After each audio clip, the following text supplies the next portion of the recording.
4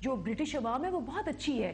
اگر ہم یہ ان کو ایجوکیٹ کر دیں کہ جی یہ انوسنٹ لوگ مارے جا رہے ہیں, وہ خود کھڑے ہوں گے اور وہ خود اپنی حکومت پہ یہ دباؤ ڈالیں گے کہ جی یہ پاکستان کے ساتھ ناانصافی ہو رہی ہے.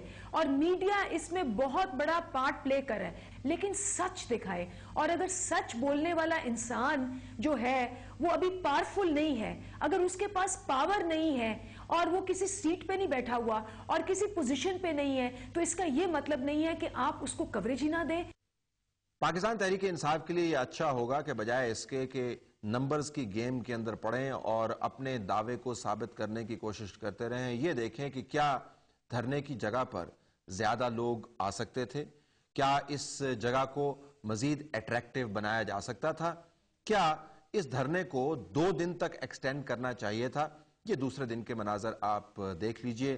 عموماً لوگوں کا جوش و خروش 24 گھنٹے کے اندر ٹھنڈا ہو جاتا ہے. ایسا نہیں ہے کہ ان میں کمٹمنٹ کی کمی ہوتی ہے, لیکن اس علاقے کے حالات, سیکیورٹی کے معاملات اور دور سے آئے ہوئے لوگ کسی جگہ کی تلاش میں ہوتے ہیں جہاں پر وہ سستا لیں. اگر ایسے انتظامات نہیں کیے جاتے تو لوگ خود بخود کم ہو جاتے ہیں. ہم نے چیف جسٹس افتخار محمد چودھری کے حوالے سے کیے جانے والے لانگ مارچز کو بڑے قریب سے دیکھا ہے. پاکستان تحریک انصاف کو حقیقتاً اس دھرنے کا تجزیہ کرنا چاہیے اور دیکھنا چاہیے کیا وہ بہتر طریقے سے لوگوں کو اس میں انوالو کر سکتے تھے یا نہیں. اور ویسے بھی پاکستان تحریک انصاف کو نمبرز کی گیم میں سے نکل کر یہ دیکھنا چاہیے کہ اس نے ایک پہلا انیشیٹو لیا ہے اور ایسے معاملے کے اوپر جس کے گرد پاکستان کی دفاعی اور خارجہ پالیسی کے انتہائی اہم معاملات گھومتے ہیں. ان میں سے میں صرف 2 کا ذکر کروں گا. ایک تو ڈرون حملے ہیں اور دوسرے وہ نیٹو سپلائز جو پاکستان کی سرزمین سے پچھلے تقریباً 8 سال سے گزر رہی ہیں.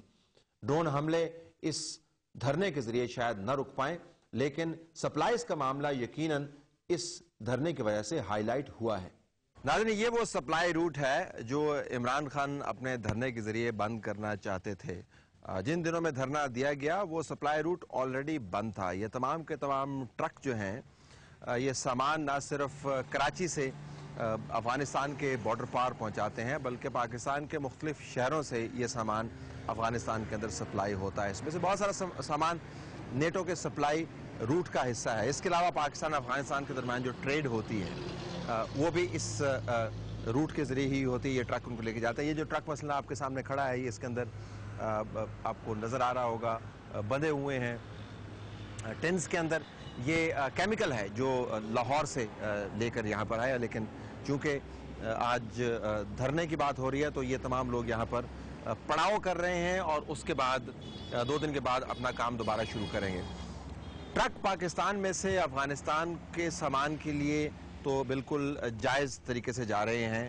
جو ٹریڈ ہوتی ہے افغانستان پاکستان کے درمیان, اصل مسئلہ وہ نہیں ہے. اصل مسئلہ یہ ہے کہ نیٹو جو جنگی ساز و سامان پاکستان کے ذریعے افغانستان میں منگواتا ہے اور اس کی وجہ سے پاکستان کے اندر جو شکوک و شبہات پیدا ہوتے ہیں کہ پاکستان امریکہ کے ساتھ کوئی نہ کوئی خفیہ معاہدہ کیے ہوئے جس کے تابع وہ ہے اور جس کی وجہ سے اس کو تابع داری کرنی پڑتی ہے.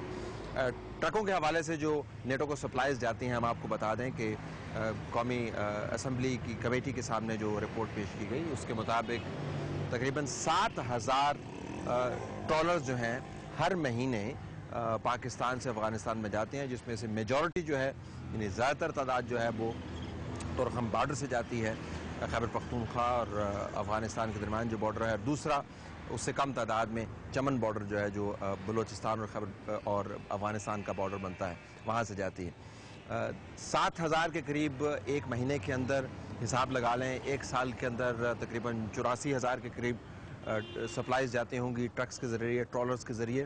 اور یہ معاملہ کم از کم 10 سال سے کم عرصے میں چل رہا ہے, یعنی 8-9 سال تو اس کو ہو گئے.